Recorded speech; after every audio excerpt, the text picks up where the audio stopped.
Oi, crianças. Vamos para a nossa aula de português. Na última aula nós estudamos poema, não foi? Estudamos cordel, estudamos poema e nós vamos estudar agora uma outra vertente do poema, tá? Vamos começar assim nossa aula. Era um poema muito engraçado, não tinha estrofe, não tinha nada.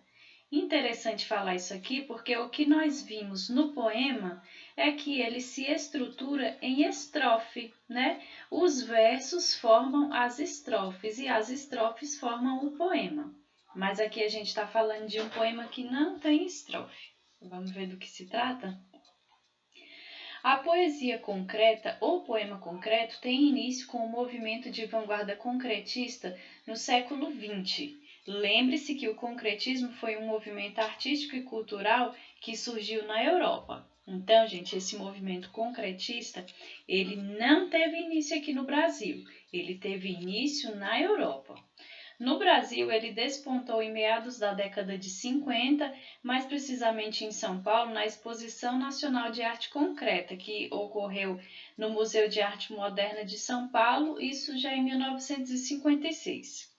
No país, o concretismo foi fundado por Décio Pignatari, Haroldo de Campos e Augusto de Campos, ou Irmãos Campos, grupo chamado de Neugrandes.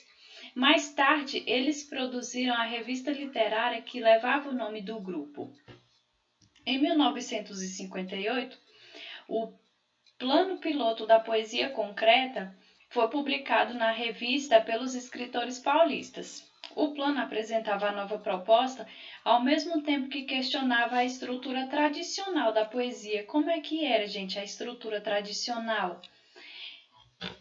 Os versos, né, que formavam as estrofes, e eu já falei com vocês que era rimado, não sempre, não era sempre, não havia sempre a presença dessa rima, mas em sua grande maioria sim, tá? Era verso rimado, né? Então a poesia tinha toda a métrica e esse movimento do concretismo, ele veio questionar, ele veio contra essa tradição da poesia toda metrificada, toda rimadinha, toda bonitinha. Então, olha aqui, poesia concreta, produto de uma evolução crítica de formas, dando por encerrado o ciclo histórico do verso.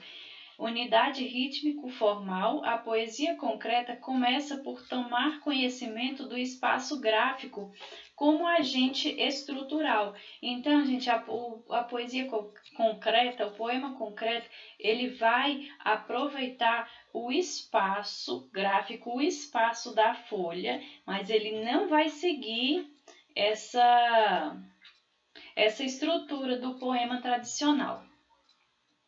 A poesia concreta, também chamada de poema-objeto, esteve voltada para a exploração dos aspectos gráficos, onde o escritor pretendia preencher o espaço em branco oferecido pelo papel mediante uma íntima relação entre a palavra, a sonoridade e a imagem. Então, olha, isso aqui se conecta a palavra, a sonoridade da palavra e a imagem.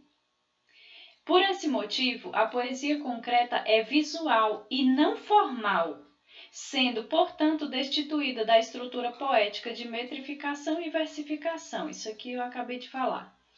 Características. As principais características do poema concreto são uso da linguagem verbal e não verbal. Vocês vão entender isso aqui de não verbal.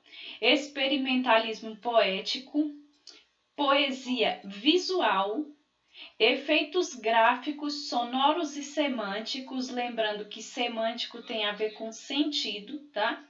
Aspectos geométricos, supressão do verso e estrofe, suprimir, tirar de lado isso aí. O verso e a estrofe já não fazem mais parte do poema concreto, tá? E desaparecimento do eu lírico. O que é? Quem é o eu lírico? O eu lírico é aquele que no poema é aquele que expressa os seus sentimentos. Os principais autores dos poemas concretos, do concretismo.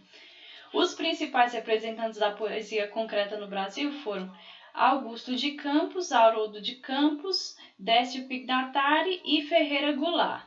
Gente, olha isso aqui. Eu digo para vocês que isso aqui é um poema concreto, totalmente diferente da estrutura de poema que a gente tem vindo estudando até agora, né?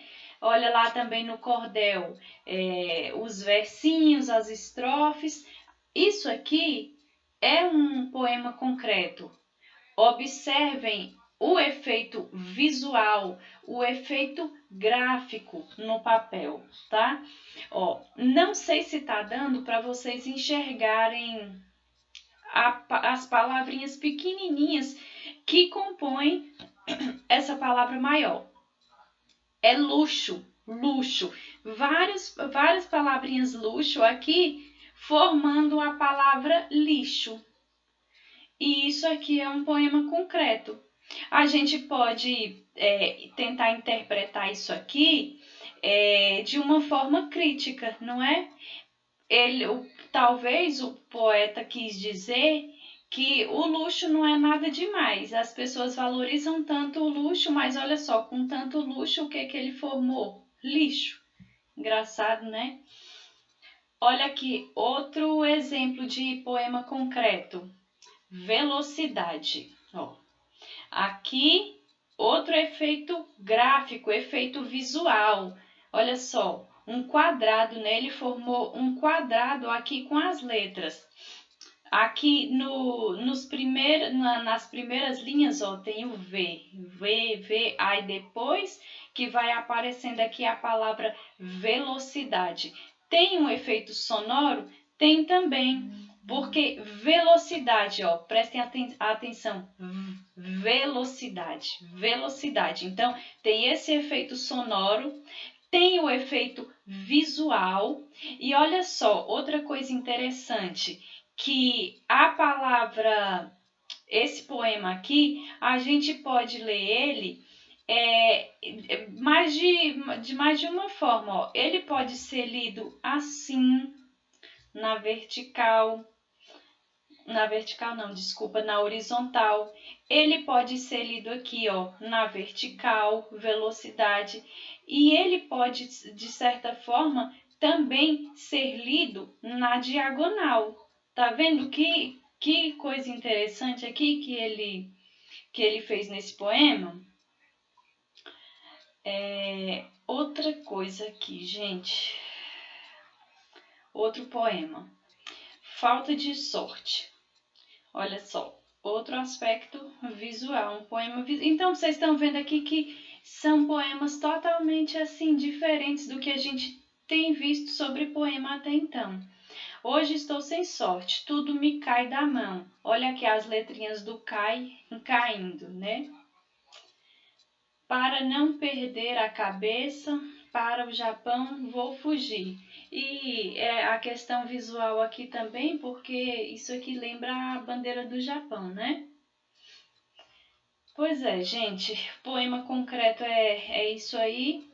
E agora eu quero ver aqui um pouquinho com vocês sobre a escrita das palavras, porque aqui até então a gente viu gênero textual, né? Mas eu quero ver aqui com vocês um pouquinho de gramática, um pouquinho sobre a escrita das palavras. Um assunto bem tranquilo, né? Quais os diversos sons que a letra X pode representar? A letra X pode representar os seguintes sons. Olha, som de S, incesto, texto, expectativa, sexto, texto. A gente aqui não está pronunciando o X como um X, mas como um S. Então, nesse caso aqui, o X tem som de S, mas ele também pode ter som de CH. Olha aqui essas palavras. Xarope, enxofre, vexame, som de CH. Som de SS, auxílio, máximo, próximo. Som de SS porque aqui está no meio da palavra e mesmo assim o som é esse aqui, ó. Auxílio, máximo, próximo. Som de Z. Exagero, exausto, exemplo. e som de CS. Tá? Ó, C e o S. Látex, tóxico, tá? Sem som individual, formando dígrafo. Agora vamos relembrar o que é dígrafo mesmo, que faz tempo que vocês viram. O que é mesmo dígrafo? A palavra dígrafo vem do grego di, que significa dois, e grafo, que significa escrever.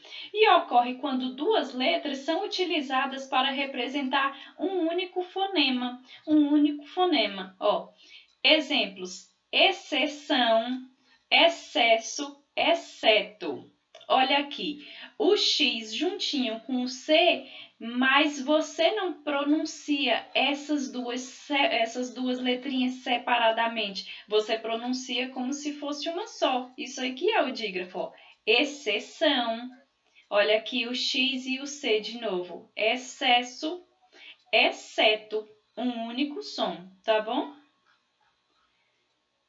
E aqui já é a atividade. Gente, é só isso. Então, vocês vão treinar aqui na atividade sobre o poema concreto e também vão fazer algumas atividades sobre os sons da letra X, tá? Qualquer dúvida, vocês falem comigo ou com o Tiago, tá bom? Um abraço e até a próxima aula.